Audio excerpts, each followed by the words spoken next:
Ito ang sitwasyon dito ngayon sa may BGC. And guys, medyo madilim na. At meron nga palang bagyo ngayon, bagyong Christine. So mag-iingat po tayo lahat guys. At dito po, at naglalakad po tayo papuntang trabaho. At napapansin po natin na lahat po, pati ako, ay may dala na guys na payong. Dahil ang dilim na po dito sa BGC. Ayan guys, mag-iingat po tayong lahat dahil sa ibang lugar po ay tuloy-tuloy po ang pagbaha at ang lakas ng ulan po ayon sa balita kagabi. 24 oras at TV Patrol World. So ayan guys, at makikita nyo po na medyo lahat po ng tao ay may dalang payong panangga sa anumang sakit. At dahil anytime sa mga oras na ito ay biglang umulan ng malakas. Medyo sa ngayon guys, malakas ang ulan na pumapatak. So, andito tayo sa may kilalang Burgos Circle na kung saan hindi daw bumabaha ang BGC dahil meron itong tangke sa ilalim na sing laki ng 4 na palapag. Ayan guys, dyan daw nakaimbak yung tubig sa kasakali man na bumaha. Kaya dito sa BGC guys, walang baha dahil dito nakaimbak ang tubig na damay-dambuhalang tangke dito daw po sa ilalim. So ayan, so ipag-pray po natin na wag na po nating hintayin na magkaroon po ng malakas na ulan kahit may dambuhalang tangke. Ang gagawin po natin ay manalangin para po walang maapektuhan sa bagyong Christine. Ayan guys, yan po yung Burgos Circle dito sa may BGC. Tara guys, lakad tayo.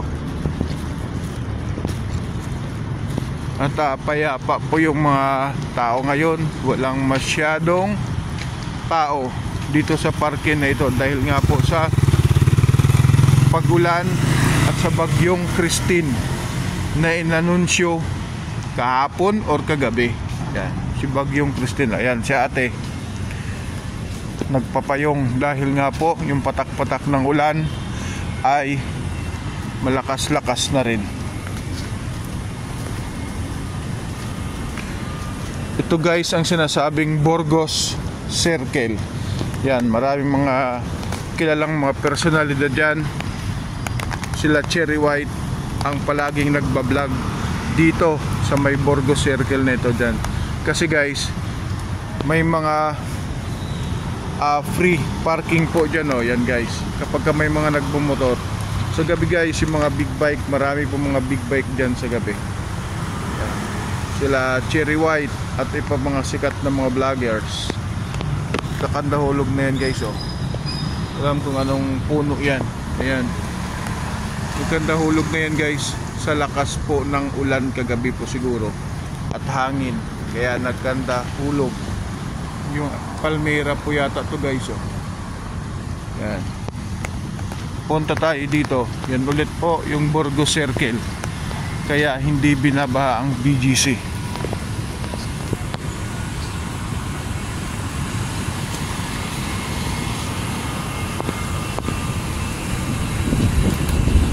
Papasok po tayo guys, papasok po tayo ng Mind Museum dito rin po ulit sa BGC. Magkakatabi lang po guys ang Mind Museum at ang Burgos Circle. Ayan guys, oh, parang Thailand style, oh. Yan, may mga malalaking mga building. Yan,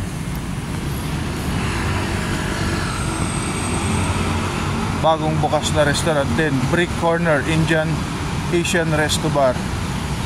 Papasok po tayo guys. At ayan, umuulan pa rin guys hanggang ngayon. Ito yung sa harap ko, yan yung Mind Museum.